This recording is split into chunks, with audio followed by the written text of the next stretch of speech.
2016年3月29日、20時41分、夜の8時41分です。これ、最初にカチッとが入ってしまうのは、多分、Windows のカメラのアプリの、その立ち上がりの音かもしれないですね。多分、それのような気がします。で、カメラの USB のマイクの、なんていうんですかね、カメラに内蔵されてる、USB じゃない、マイクの、音声だけで撮ろうと思ったんですけど、ちょっと今、離れてるところにカメラを置いてるので、USB マイクは、出したまま、撮ってます。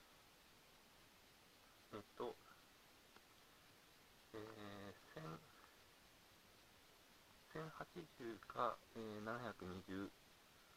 ピクセルかフレームかわからないですけど、それになってたら、多分、自分のその回線でもそんな速いっていうか、高画質のところは、多分見れないので、YouTube に上げるときに勝手に低いサイズも、選べるようになるので、設定、YouTube の右下の方の、設定ですよね、設定、歯車みたいなマークか忘れましたけど、それから、画質を選べるので、それを 144p とか、240p に、下げることによって、まあ、ちょっと言うと公平があると思うんですけど、遅い回線でも、比較的読み込みが早く、見れるかなと。で、自分の、映像はほとんど話すのが専門で、喋るのが専門で、映像見なくてもこれだけ聞いてれば、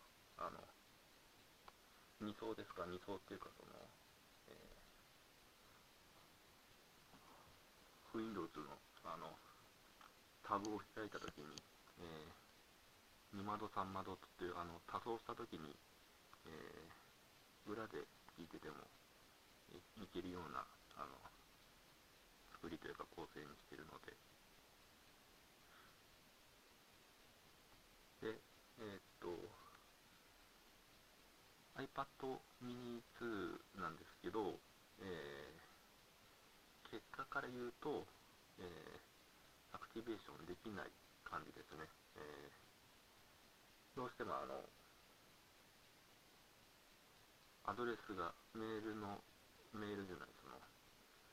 い、ID のアドレスがなんか出てて、ここのリンクがどうのこうのって出てて、その先に Apple ID を入れたとしても、ID とパスを入れたとしても、ロック解除のしますかみたいなところにまで来て、ここの以前に登録してたメールアドレスのところに、あれするんですね、送りますっていうふうに出てて、結果そのメールアドレスは解約してあるので、そこに送られても見れないという、そのループにはまりますね。メールアドレスがその時点でこ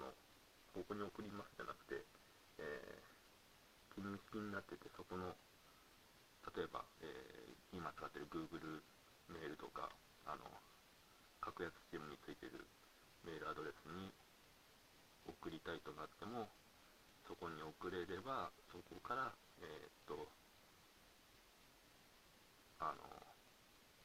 送れますよね。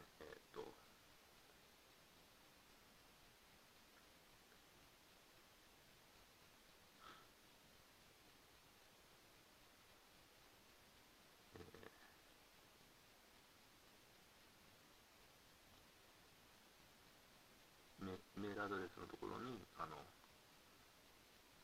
送ってくれれば、それをなんて書いてあるかわからないですけど、そこに貼ってあるリンクとかをたどってコードとか打って多分解除できると思うんですけど、それがないので、解除できずで、質問の方はってなると、質問は、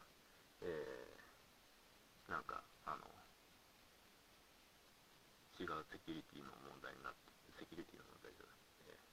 そのセキュリティを使う時のなんか質問になってて、答えが分からずに、解除もできないという、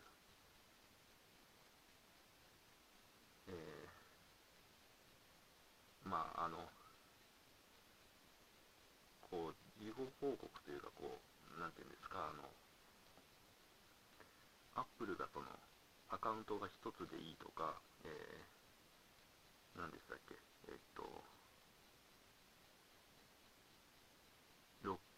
ロック解除の話が出た当初ってあんまりなかったと思うんですよね。なので、後々になってから、いや、アカウントは一つでいいんだよとか、アクティベーションするときの、セキュリティは難しいようにしろっていうのは、そのやるやった後だからいろいろこう考えられますけど、やる前はやっぱ知らないわけですから、そこになんていうんですか、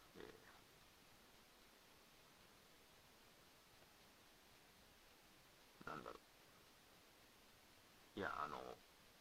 パスワードを忘れるのが悪いとか、なんだろう、アカウントをいくつも持ってるのが悪いって言われても、それは知らないわけですからね、最初は知らないわけなので、じゃあ端末ごとに作った方がセキュリティいいのかなと思って、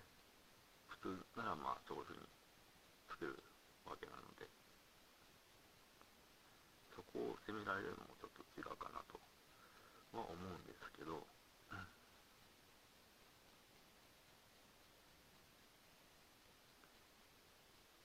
まあそれは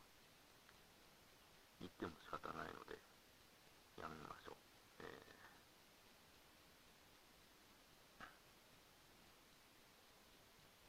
まあいそのまあ複数アカウントあったとしても、それでログインできないっていうことと、一番最初に作ったその簡単な、ID とパスで、認証が通らないことには、ミニ2は多分これはずっと使えない状態っていうことになりますね。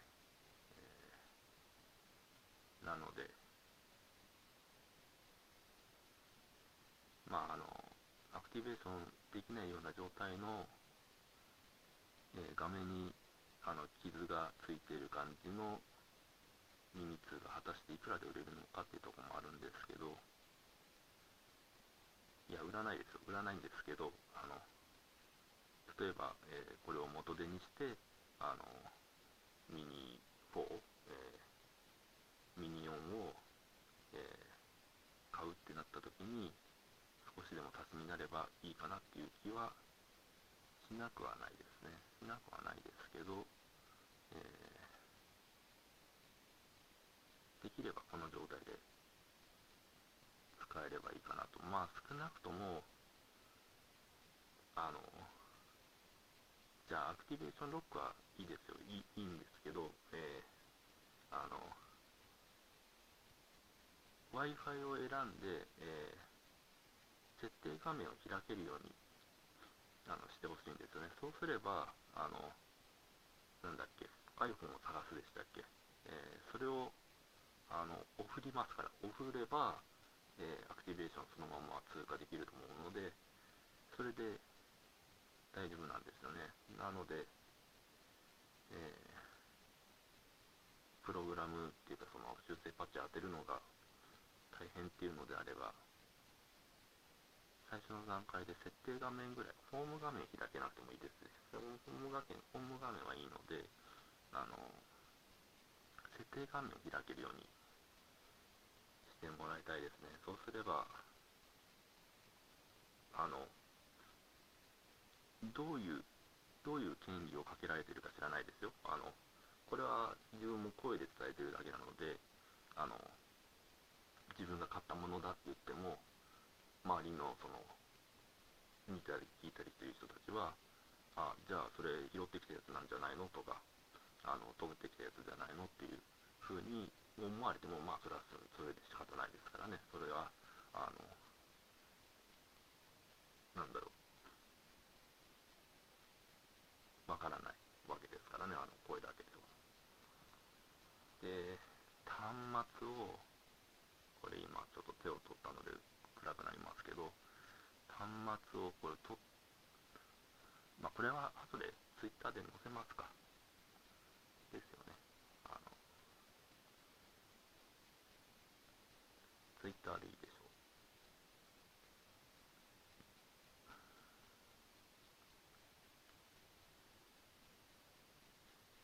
う。一応ロックがかかってるか状態は識別番号っていうか正号番号っていうか、それを入れれば、確かロックかかってるかどうかっていうのも出てくると思うんですけど、そこの識別番号を入れた状態でメールアドレスが選べてロック解除ができるっていう修正パッチとかじゃないと全然治らないですね、これだと。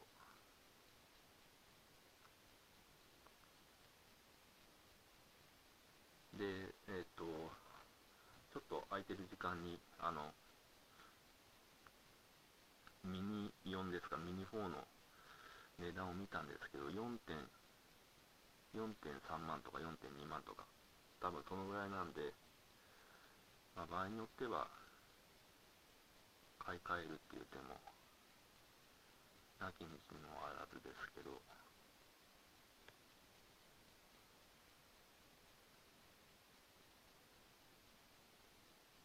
そんなにはいらないんですよね。MacBook も2万ぐらいで買ってメモリ増設した感じですし、で Windows もノートパソコンじゃない、ノートパソコンもあるし、デスクトップもあるんですよね。なので、そんなに複数台端末持ってても仕方ないので、いらないっちゃいらないんですけど、4万出すなら2万で割り切り PC を、割り切り PC っていうか割り切りパソコンをドン・キホーテかなんかで2台買った方がもう、あともうディスプレイ買ってつけて、下と上っていうか1階と2階で両方ディスプレイ置いて使った方がいいかなっていう気もしなくはないんですよね。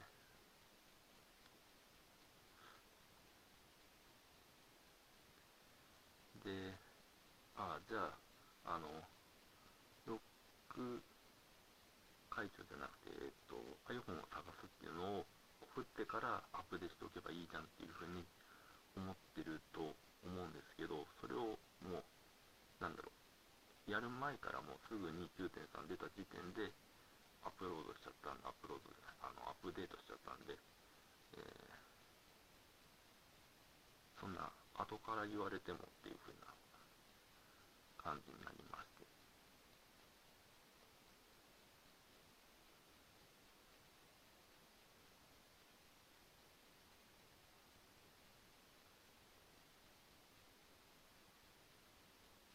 まあ、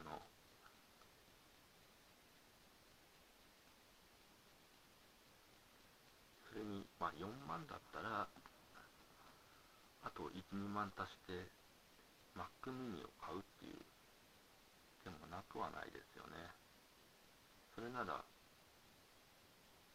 Mac mini とディスプレイと HDMI 端子じゃない、ケーブルをつなげて映すとか、まあ安いテレビでもいいですよね。安いテレビ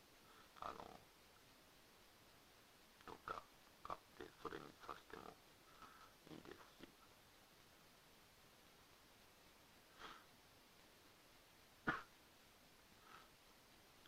どちらかというと Windows 寄りの人なので、 Mac って絵を描いたりする人とか、あと音楽を作る人とか、何か作業する人たちに向けてはいい端末なんですけど、自分もそこまで用途を使うわけじゃないですし、MacOS 使ってみて、やっぱソフトが有料なんですよね。有料なんで、結構値が張るやつが多いんですよね。それはWindows も同じですよ。Windows もソフトは、えー外で売ってて1万とか2万とか3万とかするっていうのが、あれなんですけど、Windows の場合は無料版も結構遜色ないやつが結構あるんで、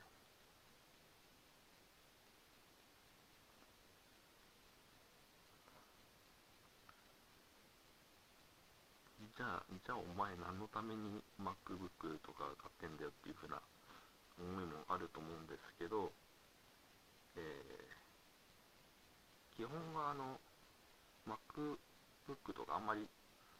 興味なかったんですけど、えミラティブが、えMacOS を持ってる人ならできるんじゃないかってことで、じゃあ MacOS ちょっと手を出してみようかってことで買おうかなっていうところで、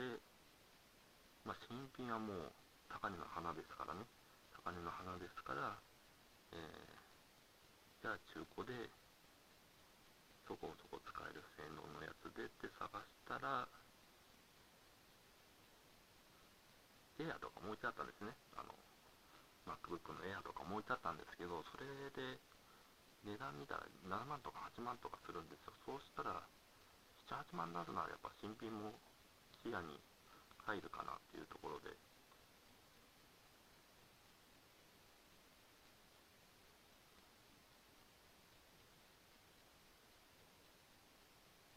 中古で入門機にはちょうどいいかなと。だいぶブランクあるので、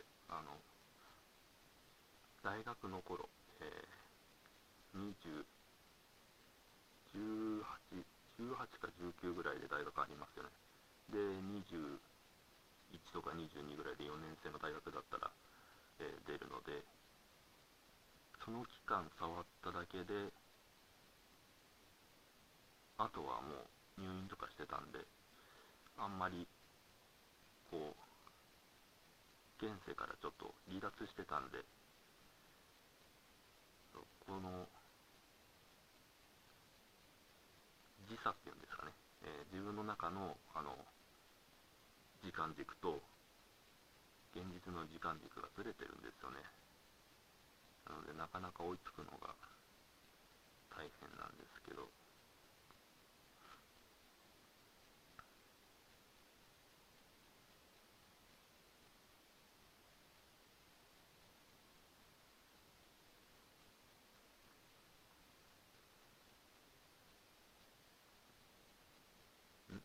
19分ぐらい話してますね。えーっと、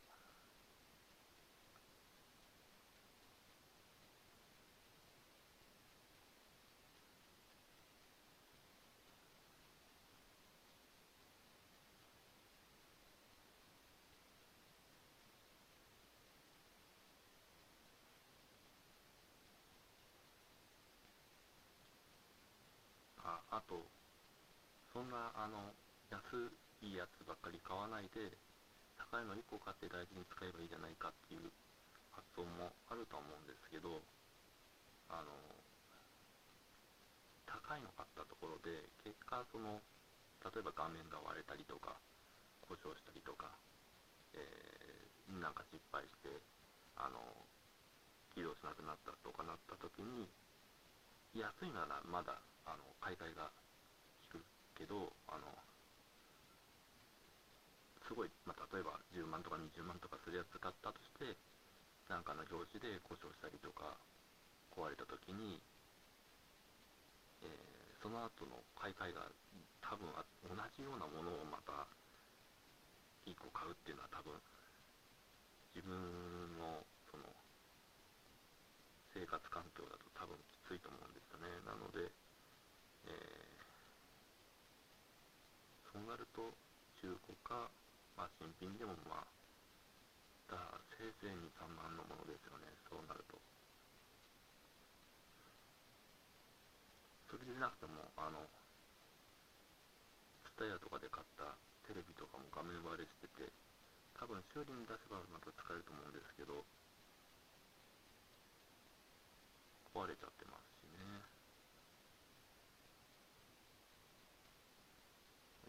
一応何台か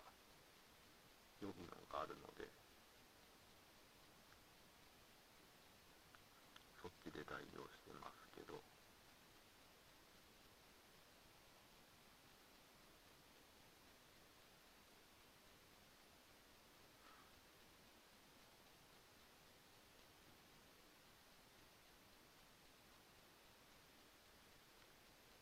うーんと、じゃあ20分ぐらい話してるので、あんまり長くなってもあれなので、この辺でしてみますけど、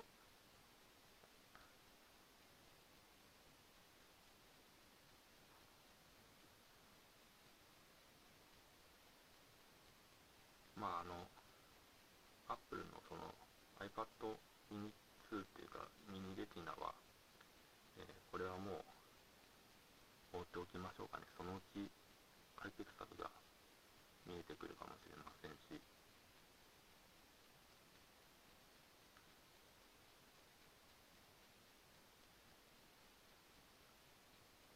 あとは今9時3分なんですよね。22分35秒ですか、ぐらい経ってるので、ちょっとご飯と、あとドン・キホーテに行けるかな。あんまり夜中は出ないことにしてるんですけど、割り切りパソコンってあるのかな、まだ。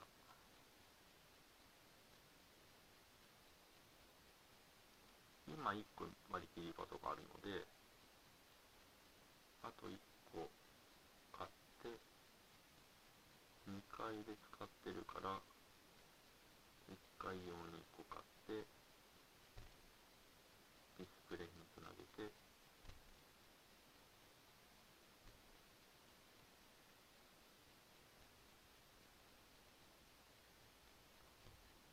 使うかですよね。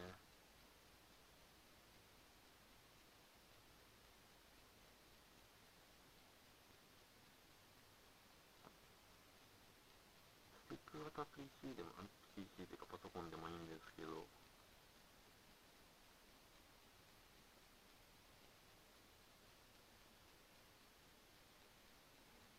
あんまり減ってないと思うので、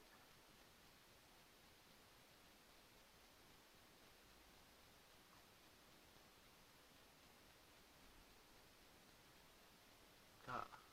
今24分ですか。え30分ぐらいで話がまとまればいいかなと思ったんですけど、えーっと、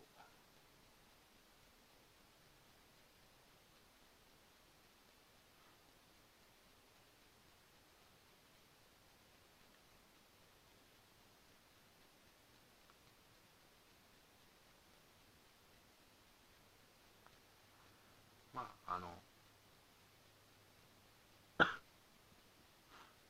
ミニ、ミニ2、ミニ2を新品で買うという方法もありますけど、それもどうかと思いますし、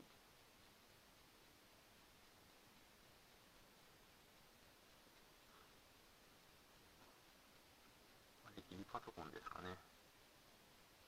を買いますか。で、デスクは一応つないでおくとしても、普段は割り切りパソコンで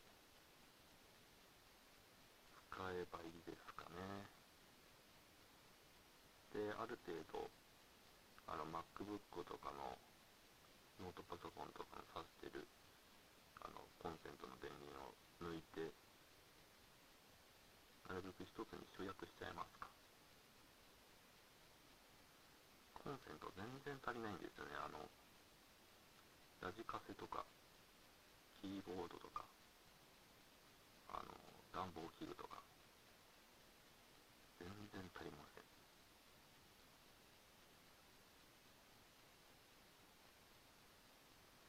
じゃあ、21時ですか。あんまり手にはあんまり行きたくないんですけど、ちょっと割り切り PC っていうか割り切りパソコンあるかどうか探してきますか。近くのケール電気とかにあるといいんですけど、あれはドン・キホーテとかだと思うんですよね。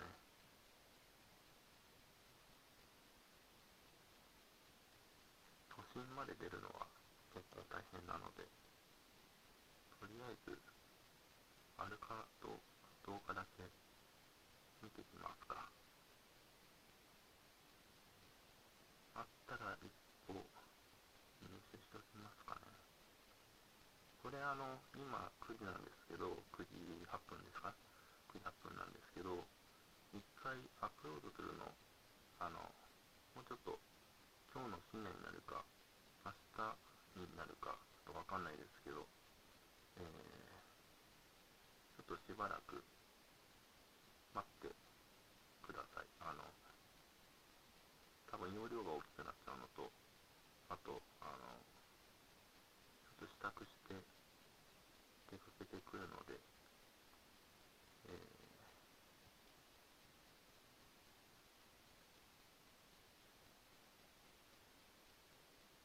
とりあえず今から行きますかね。それでは、28分ですか。28分経ちましたけど、ここまで見てくださり、ありがとうございました。ミニ2の、えー写真は Twitter で上げるのは今日はちょっと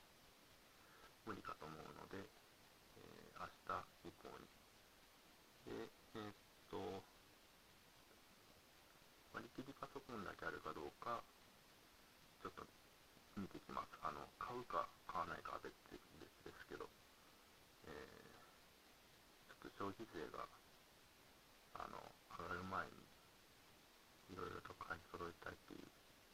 ところがあるので、2%違うだけでも結構価格差が出てくると思うので、早めに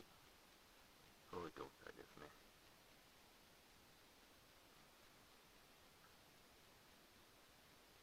では、29分経ちましたので、一旦止めます。それでは、また、